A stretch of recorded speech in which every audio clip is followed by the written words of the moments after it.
ഭാര്യ കുത്തുവാക്ക് പറയുന്നവരുണ്ട്, പരിഹസിക്കുന്നവരുണ്ട്, നിനക്ക് ഇതിനകത്ത് എന്ത് ജോലിയാടി എന്ന് പറഞ്ഞ് കളിയാക്കുന്നവരുണ്ട്.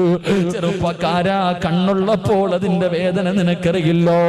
നിന്റെ ഭാര്യ ഇല്ലാതെ വരുമ്പോ അവളൊന്ന് കിടന്നു പോകുമ്പോഴേ നിനക്കതിന്റെ പ്രയാസമാകൂ. പടച്ചവനേ,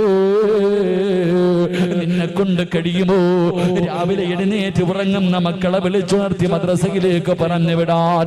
തിരിച്ചു വരുമ്പോ അവർക്ക് കഴിക്കാനുള്ള ഭക്ഷണവും എടുത്തിട്ട് ഉച്ചയ്ക്ക് തിന്നാനുള്ള ഭക്ഷണവും തയ്യാറാക്കിയിട്ട് അവരെ കുളിപ്പിച്ച് സ്കൂളിലേക്ക് പറഞ്ഞു വിടാറ്. എന്നിട്ട് സ്വന്തമായിട്ട് കാപ്പി ഉണ്ടാക്കി കഴിക്കോ. ഉച്ചയ്ക്ക് നിന്റെ കൂടപ്പിറപ്പുകൾക്കും വീട്ടുകാർക്കും ഭക്ഷണം ഉണ്ടാക്കോ. ഒരു ദിവസം ഒന്ന് ചെയ്തു നോക്ക് ചെറുപ്പക്കാരാ. ഭാര്യയുടെ കയ്യിൽ പിടിച്ചിട്ട് സമ്മതിക്കുമടാ പൊന്നുമോര്. പടച്ചവനെ, എനിക്കും നിങ്ങൾക്കും ഒരു തലവേദന വന്നോ? നമ്മൾ